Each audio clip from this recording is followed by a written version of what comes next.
A very good morning, everyone. Thank you so much for attending today's session with Ipsos. On behalf of Ipsos, I would like to welcome you and hope you have a wonderful 45 minutes with us.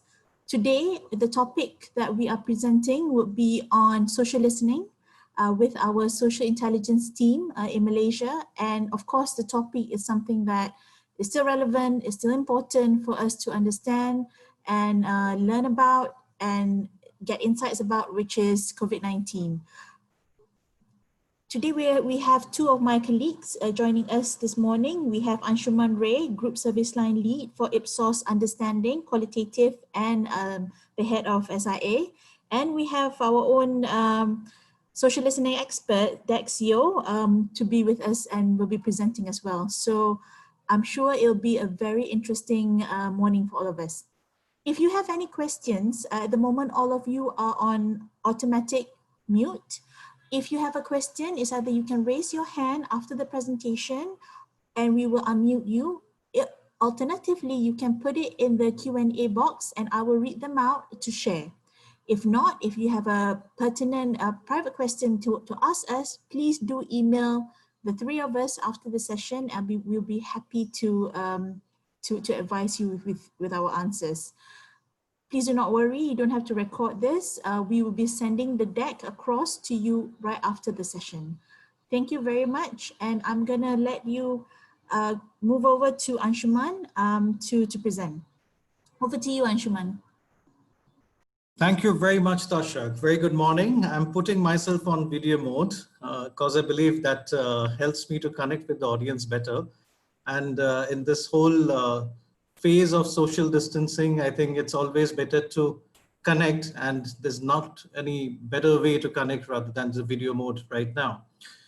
So firstly, what we'll do is, just one second. Yeah. So let's spend some time to understand social listening before we get into our main topic, that is COVID-19 sentiments. So it goes without saying that we are today living in a profoundly uncertain times. Just stating uncertain times is not enough. It's actually a profoundly uncertain times.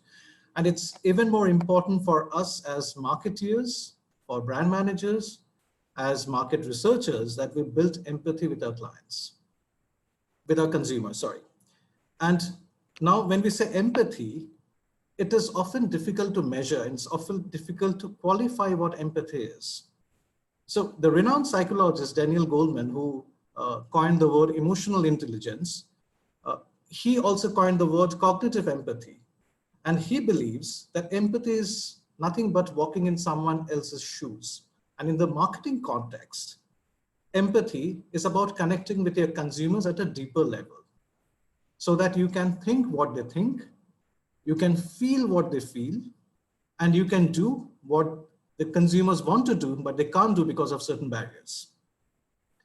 So the first step of empathy, what Daniel Goleman says, is to listen and engage with your consumers, feel their emotions, feel their sentiments.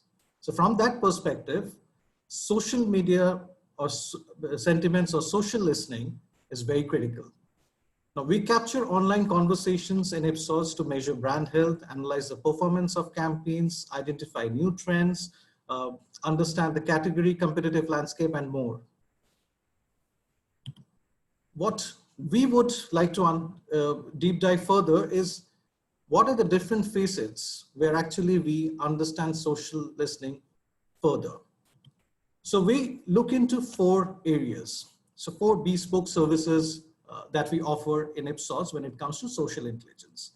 The first is Market Explorer. Now this is offered for category understanding and consumer segment understanding. You can do it when a category exploration UNA is happening.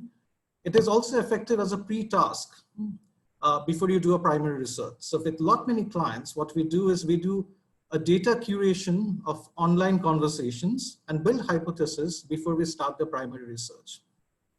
Then it's about Trend Radar. As the name suggests, it's about trend monitoring, surfacing trends by tracking top performing contents and hashtags across social networks. Then we talk about brand pearls. A brand pearls is about target high value sites, users and conversations to focus on the feedback that means the most to your brand's reputation. And lastly, customer experience, where we identify negative mentions in real time to resolve issues. We add value to the customer journeys. We are trying to understand how do we do service recovery and boost satisfaction and boost the CX scores. So these are the four bespoke areas. The solutions that we offer is, as you all know, we have acquired this technology company called Synthesio. So it's a leading social media intelligence technology, and it was acquired by Ipsos in 2018 to boost social media intelligence capabilities. And this, along with decades of consumer insights experience of Ipsos, is what we call the power of two. So technology superiority of Synthesio, as well as the greatness of insights that Ipsos provides. Then we have the Ipsos data science that combines artificial intelligence enabled coding technology and therefore provide deeper insights through data storytelling. So how do we then differentiate ourselves is the independent social listening companies may fail to provide solutions at such a scale when it comes to insights mining because they may not have that capabilities of artificial intelligence coding technology or insights mining experience that our data scientists and researchers have. So it's a best of both the worlds we try to blend.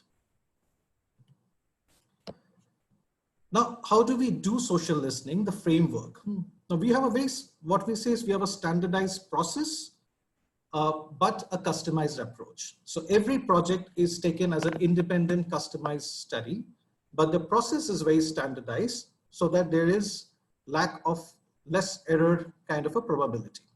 So we use keywords and search configurations. Now Synthesio offers largest collection of data sources, right from mainstream sources like Facebook, Twitter, Instagram, WeChat, Pinterest, Amazon.com, to even niche sources like Glassdoor, Expedia, Advertising Age. So we cover all those data sources, and hence we can extract data from all these sources. The information is collected, is tagged via artificial intelligence and human-based coding. So each mention is processed with multiple perspective values and ready to be quantified and analyzed. And then we provide social listening platforms or dashboards, which are updated real time. And we also provide audience profile analysis. So you get to understand who are the people who are driving this conversation, what kind of social media behavior they have, what kind of social media sites they access, what kind of brands they like, because they might have liked those brands on their Facebook pages and other social media pages as well. So you get the whole audience profiling as well. And then you curate insights into presentation delivery. So that's broadly what we do. Now, enough of the technology conversation. Let's focus on COVID-19, these uncertain times and the new normal. So let's take a global snapshot first, then let's look at what happened in China to get some learning from China before we move to Malaysia. So when you talk about global, US tops as the country with most organic mentions about COVID-19 conversations right now. India also, in fact, surpassed Spain last week. So this particular report that you see is the week commencing 13th of April. So prior to 13th of April, so when we were on 4th of April, Spain was ahead of India. So India, in fact, surpassed Spain by mid of April, signifying COVID-19 is becoming a very topical and alarming issue in India.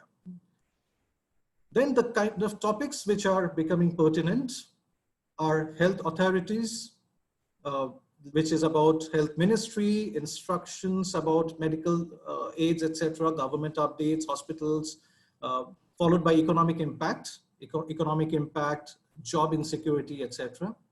The top emojis are very interesting. So what we figured out and analyzed, the emojis are varied emotions. So connoting humor, possibly to diffuse the tension and the anxiety that happens during COVID-19, as well as sympathy and assurance, the folding hands, etc., which is all about the sympathy and assurance. Whereas you also have emojis which are more about humor, fun, having that whole lighthearted moment. The key influencers are the political leaders. No prize for guessing that Donald Trump actually tops the list. However, it's also due to negative sentiments because of the economic and the social anxiety in US currently. Obama, however, is getting associated more with positive sentiments. And Narendra Modi, the Indian Prime Minister, in the week of 4th April, the UK Prime Minister Boris Johnson was actually more in news, but on the week of 13th of April, Narendra Modi actually features here in the top 3.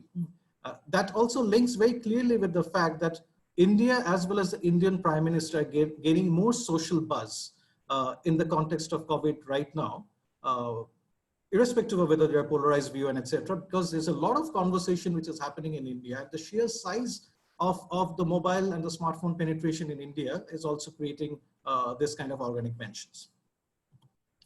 Now moving to China, where it all started actually. So one of the things that makes this pandemic very, very different from the earlier ones is the dominance of social media. And also, along with social media is the influx of fake news. So we term this in Ipsos infodemic, so overabundance of information during any pandemic. So WeChat is the main info source in China, which is very surprising and a little it raises eyebrows. But the thing is, it's not about any specific media channel, but it's WeChat, and hence the influx of news, which can be even authentic as well as fake. It's very different to distinguish when WeChat becomes your primary source. Now, Chinese netizens, because of this, are in constant struggle to identify what is real and what is fake. And there are social media sentiments and notions also about China itself, which has created an ecosystem of fake news or disinformation campaign, because a lot of Chinese netizens are also saying possibly it is also to improve the international image of China. There are a lot of fake news out there, which is trying to cover up a lot of the real issues. So maybe. Now let's look at how the sentiments are emerging from online conversations in China. Now, this is a reflection of an online sentiment as well as the recent syndicated study in China done by Ipsos. So if you see this first stage, that is disbelief. The initial sentiments here is about confusion. And that is the feeling out here is that the problem is not real. Possibly it's going to pass on very soon. That was the whole sentiment which was there. And hence during that time, a lot of confusion, conversations about queries and etc. those were happening. It's a second phase where actually the whole control or preparation started happening. When the whole stock up started, a bit of panicking started. People were clueless how to go about it. They were asking questions. They were trying to figure out which particular supermarket has the stocks of different goods like sanitizers, face masks, etc. Then the whole third stage is about adjustment. It is about when the consumers start realizing, or the netizens start realizing, that there's a real change which is happening in their life. A new normal is setting in. Social distancing is important. Lifestyle codes are changing. And this is the time when the conversations are very heavy because it's so much of change. People are trying to seek information. People are trying to struggle with this whole new normal. And then it's acclimatization, which is a positive state, because this is this time when a lot of the netizens are suddenly enjoying the whole sudden quietness in their life because they're not in office, they're working from home. There's a lot of Netflix marathon which is happening in the evening. People are learning new skills. They're posting, Instagram pictures about their new skills and so on. Then the fifth one is where actually currently Malaysia is, and possibly China has already overcome that, is that whole endurance stage where the sentiments are like, it's taking a toll on me. This COVID-19 is taking a toll on me. This crisis is something that is really hitting me hard. So I'm now becoming fearful about the future. Insecurities are building up. And final stage is the anticipation, when things are opening up in China, but doesn't look still very promising. There's a bit of hope, but also there's a bit of fear. So job insecurity is there, new world order, new rules. I need to adjust with the new ways of, leading my life. Those aspects are still setting in there. However, at every stage of lockdown, what we see are also polarized sentiments. So for example, if you see the family time, family time is valued, but also at the same time, it invades privacy. Similarly, when it comes to relaxing at home, there are positive conversations and there are negative conversations also, because there is a boredom, there is a restlessness. I'm at home, that's fine, but then what is happening to my job? So similarly for each and every aspect, for example, if you're talking about hobbies, if you're talking about the comfort of indoors, etc., there are positive as well as negative associations about both. From here, let's move to what is happening in Malaysia. And what we see here is the week of 13th of April is something that we capture here. And once you're done with this particular section, I'll be back again if you're not still bored of listening to me. And in the last section, I'll touch upon how as marketeers, as brand custodians, what you can do to help people to sail through this particular phase. So for this section, I'll hand over to Dex, and Dex will just take it on from here. Over to you, Dex. All right. Thank you, Anshuman, for the introduction and the sharings. So hi, good morning, everyone. So now let's have a closer look at Malaysians' online reactions towards the outbreak. So we did a social listening study to understand what online citizens discussed during the first phase of MCO. Next slide, please. Sure, next slide, please. Yeah, just a moment. Yeah. Thanks. So from 15 to 31st of March, there's a total of 2.7 million of social conversations regarding COVID-19 generated.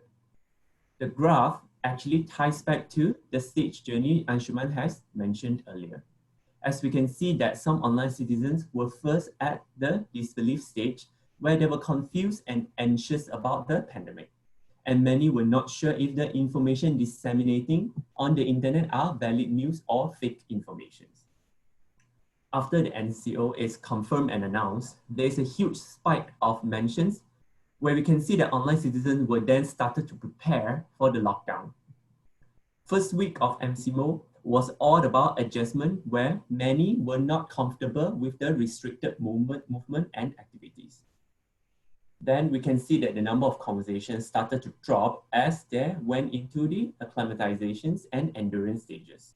So people have become more stable and less panic about the situations that they are facing. However, we can see that there's a minor fluctuation of mention seen in the second week of the MCO after the announcement of the extensions, as many then again started to plan their upcoming schedule. Next. So let's look at the key themes online citizens talk about during the period. We have a total of 22% of conversations out of the 2.7 million mentions relating to quarantine and the MCOs. There is a mixture of sentiments of mentions captured, as many understand the importance of MCO, but many also claim that it is taking a toll on their lives. And we have seen also a lot of concern on job securities, finances, and frustrations due to the lack of clarity on the next steps and other inconveniences caused as well.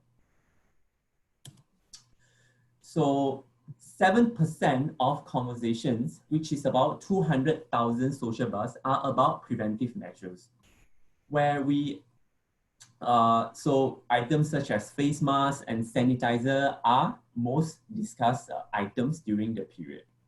Moreover, we see also a significant increase of online purchase activities during the period, where publics have shifted from in-stores to online purchase. And all the changes actually happen very swiftly. So about 110,000 of total conversations are concerns relating to the country's economy and personal income. Employees especially are worried if their career will be affected by MCO if it continues to be extended. Besides, a high number of queries regarding the updated economic stimulus package is seen, where many are checking on the eligibility and terms on forums and discussion boards, and also on the authorities' Facebook fan pages. So other than the top 3 topics, there is also a couple of significant subsets of themes branch out from quarantines and preventive measure concerns. For example, we have 2% of total conversations about online citizens are stocking up food and essentials from the supermarket before MCO. And then they continue to stockpiling online after the lockdown from both key delivery services and also wet market sellers. Then we observed that, we observed that many online citizens have started to also concern about their physical health as well.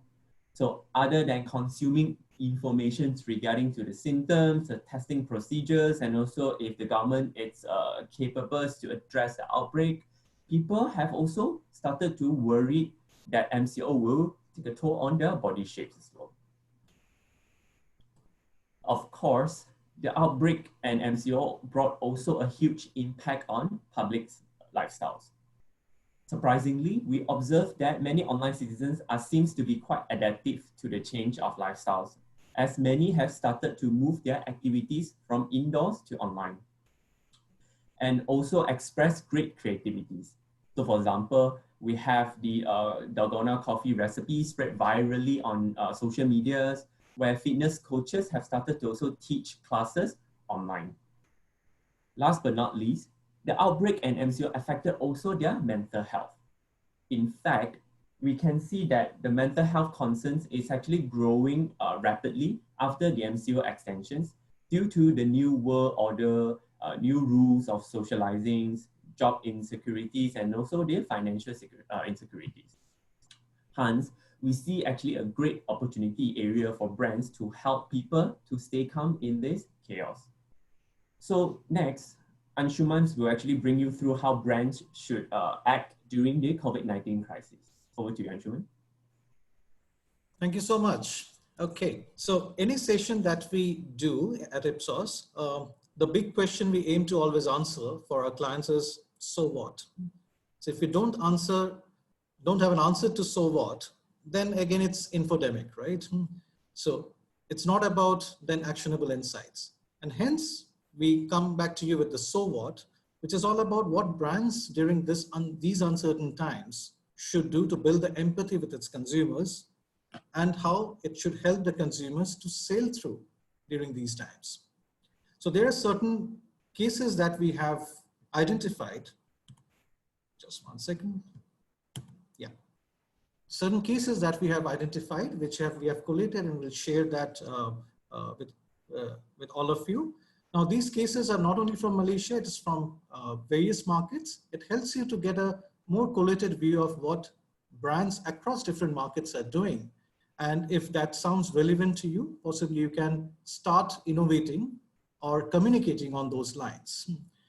So before even we get into that particular, into the cases, let's first understand what Owen Lee, the Chief Creative Officer of FCB, and he's an amazing speaker and he has written an amazing book. And he says it's during this time, brands are nervous about appearing to profit from this crisis. Because they have to be absolutely sure how they're helping people and not just making money from it or being seen to make money from it. So how do you show up as a brand during this particular uncertain time is very critical, because that will take you a long way in building relationship with your consumers. What also Harvard Business Research, along with the Ipsos Creative Excellence team that they have come up with, is this whole analysis of companies that maintain or increase advertising budgets during this pandemic, pandemic period or during recession, they tend to see higher sales. So what we are saying is, just because there is a kind of a crisis, don't lower down your advertising budget. Please communicate, because this is the time you need to still have a kind of build an empathy and build a connection with your consumers. And there's a difference between what presence is and what connection is. If you're available in retail store, that is presence. But how do you communicate? How do you show up? What is your communication messaging that helps you to connect better with your audience? And you may have to change the communication tonality. You may have to change the communication messaging, but still don't cancel all your advertising budget at this point of time. So what brands can do during this time, and hence I'm trying to understand some of the opportunity areas. First of all, you should not be seen as somebody who is trying to leverage on this situation in an unfair manner. So you should not be seen as an opportunist. Then a lot of brands during this time, they're also emulating the public service advertisement kind of a module, which is about the way government advertises about changing a kind of a behavior or changing a social norm, whether it's about family planning, whether it's about hygiene and hand wash, whether it's about any kind of medical aid, whether it's giving the right vaccine to babies. So the way they come up with communication, which is unconditional and which is predominantly focusing on the welfare and the well-being of the consumer, a lot of corporate brands are also taking up those kind of communication right now.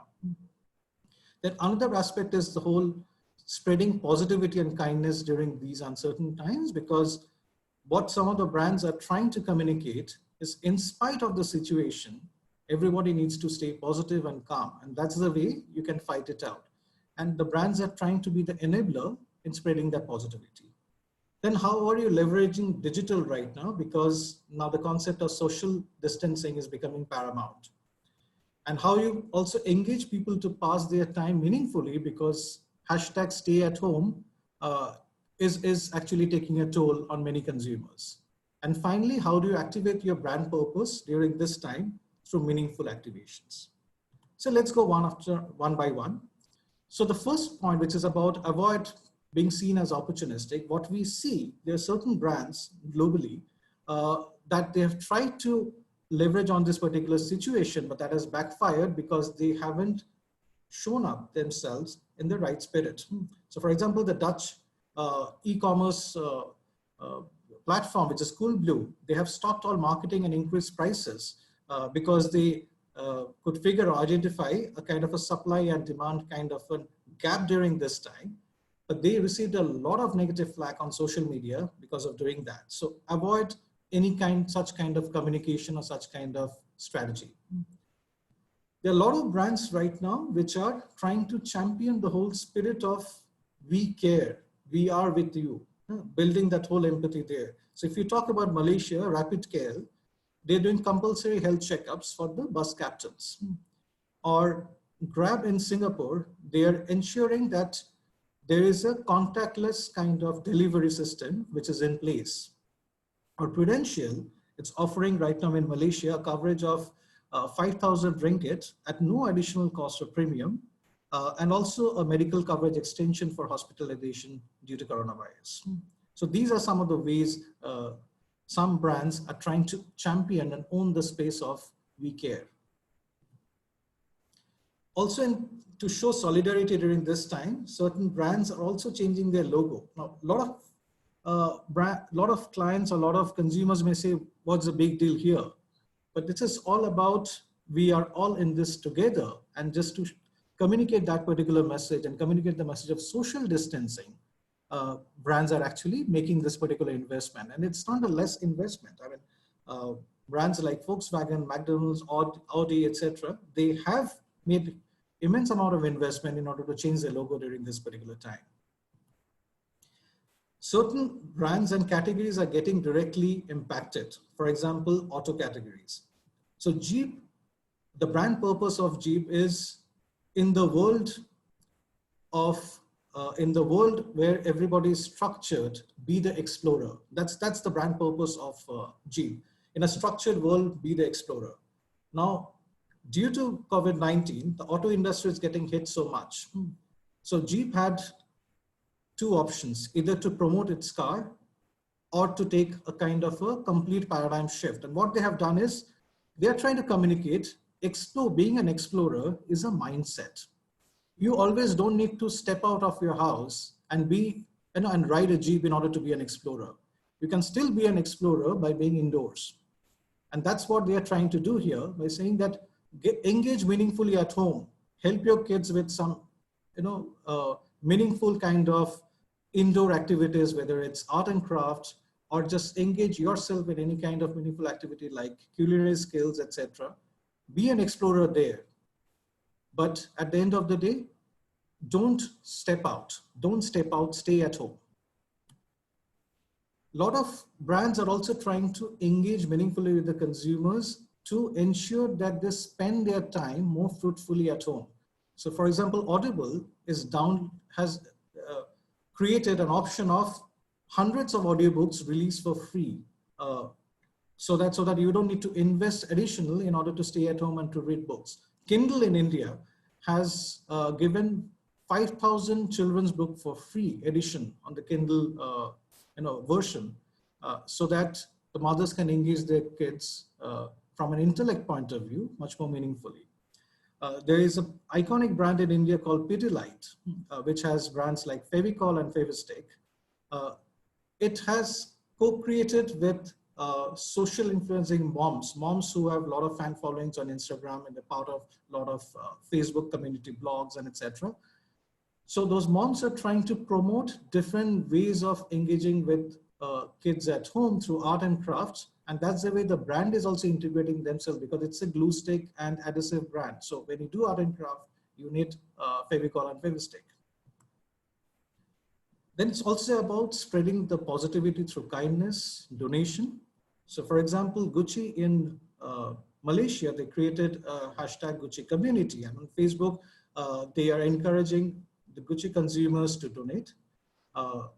Guinness all over UK, they are pledging to donate to bartenders as well as to elderly persons, because they are the ones who are badly affected due to COVID-19. And what Guinness says is Guinness brand purpose is made of more. And they say, we are trying to do more and we are trying to provide more to the ecosystem that has made Guinness what Guinness is today. So the bartenders, even they're jobless, they should be provided with the right kind of support.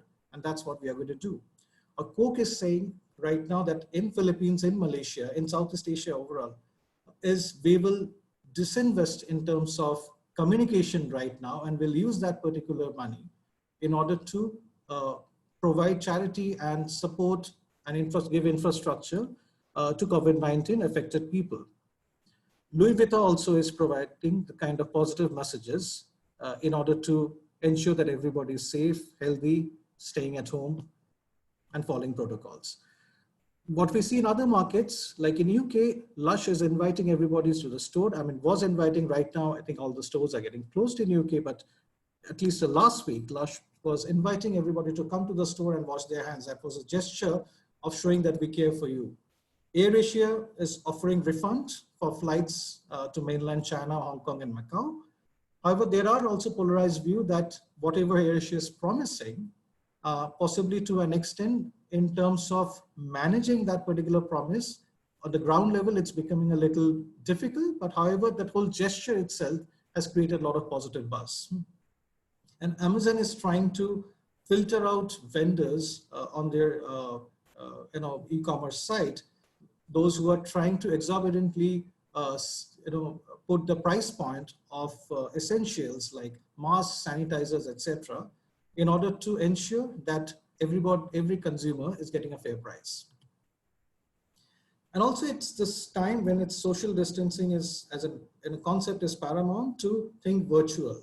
So Amazon is developing app and platforms so that conferences can happen digitally. You can have presentations, discussions, everything can happen digitally.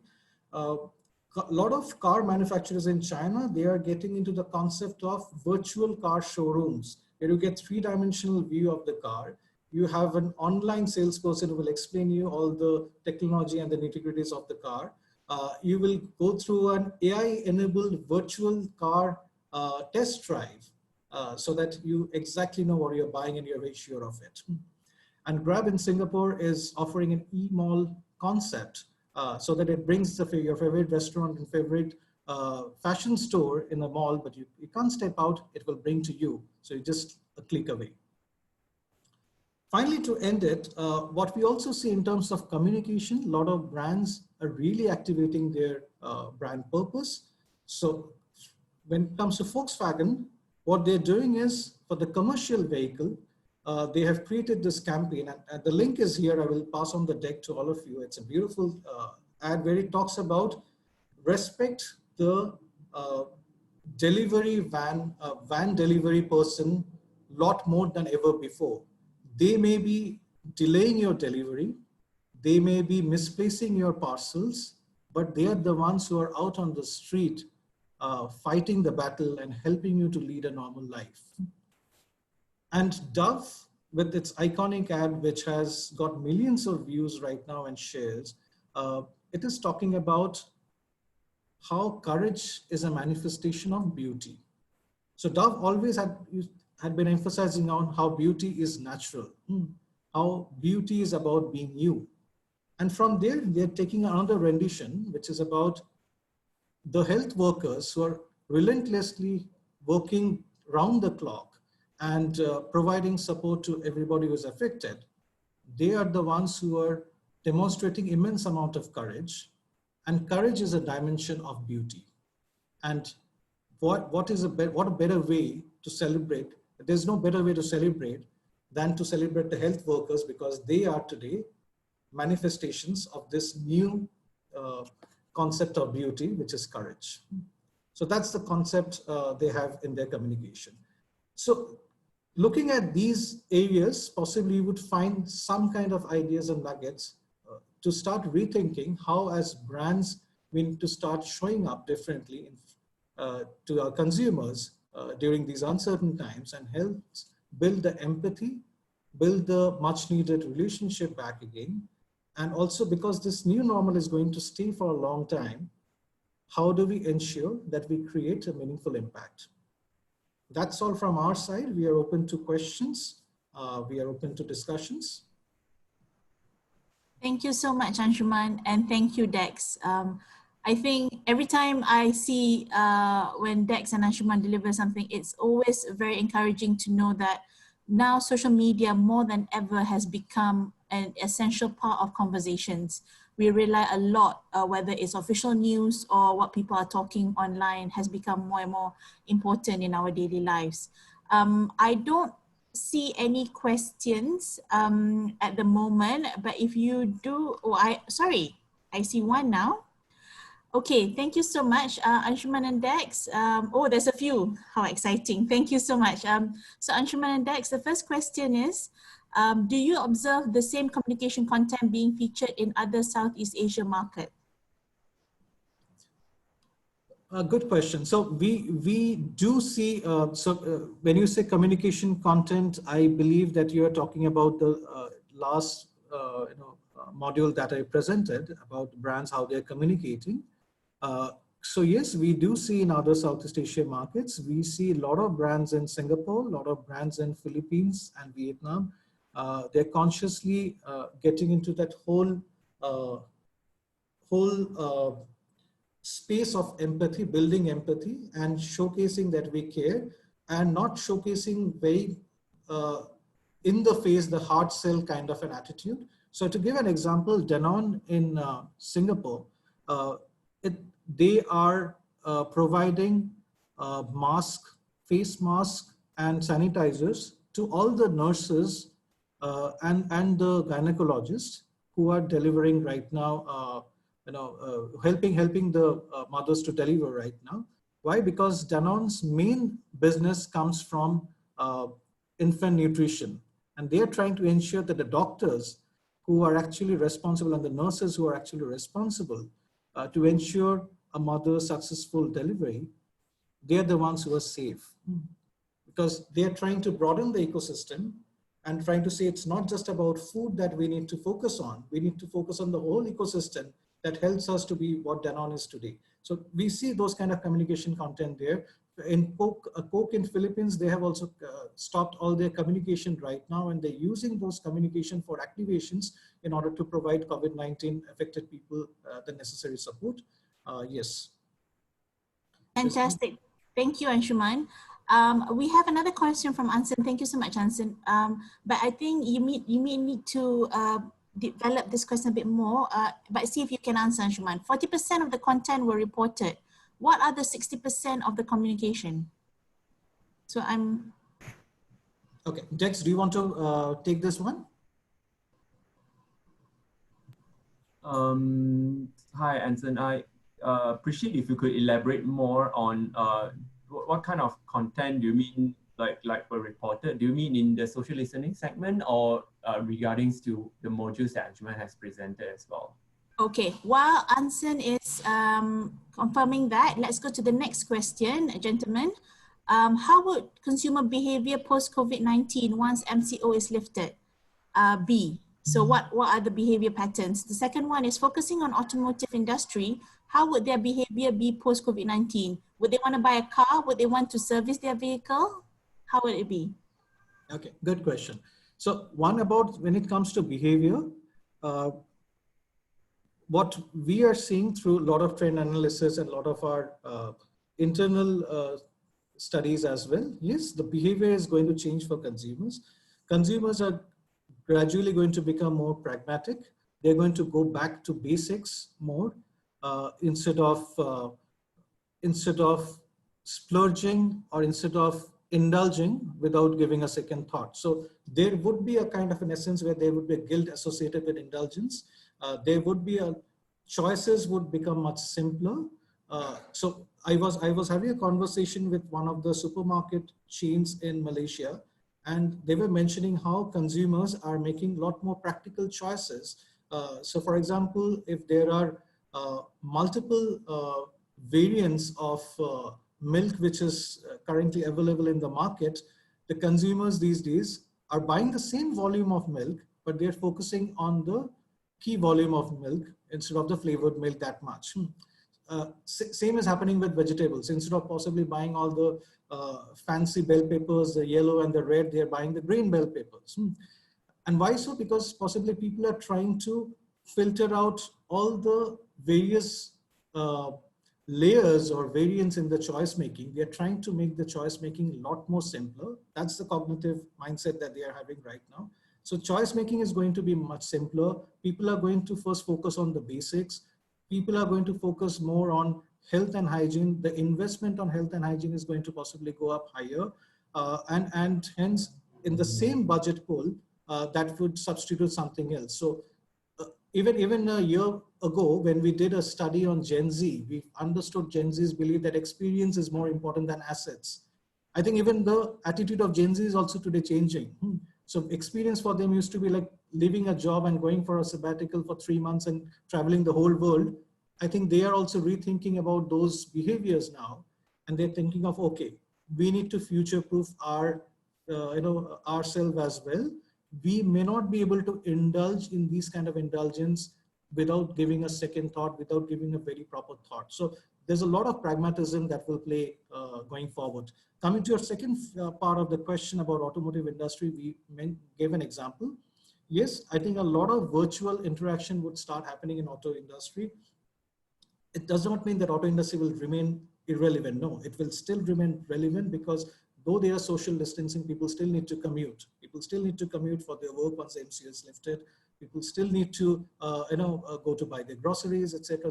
They still need to step out. But the whole choice making to buy auto, is going to possibly change a bit. There are a lot of people, they will do a first level, kind of research, which is going to be a lot more online. And hence, a lot of interactive online platforms are going to emerge. And the brands which are going to be the first adopters there are going to really, really benefit out of that. Do they want to service the vehicle? I don't think there's a choice there. If it's a need to service, they will still service it.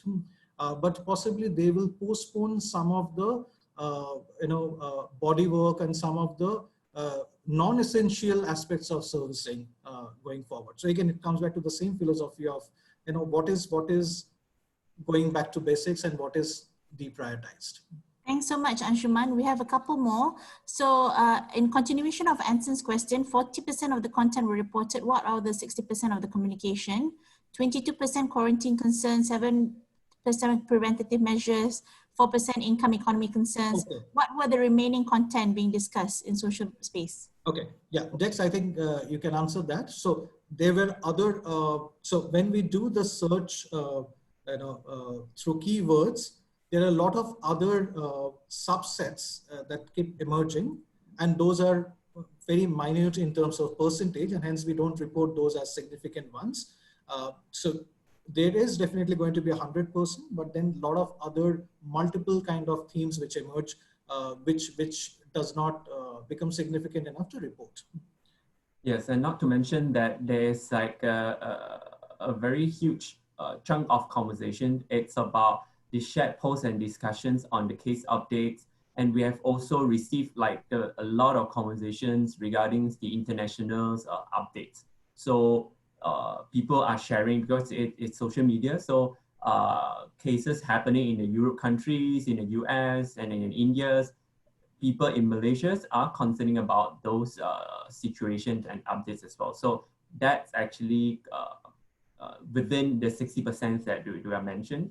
So, but we have to keep bear in mind that even though we might seem that the percentage is more, that we have 7% only for preventive measures and 4% for incomes only, but our base is actually 2.7 million mentioned. So we are looking at about over 100,000 of conversations, even we are just talking about 4% of the total conversations in the report. Thank you, Anshuman and Dex. We have two more questions. I know we're 1 minute above time, so if you can just answer it quickly.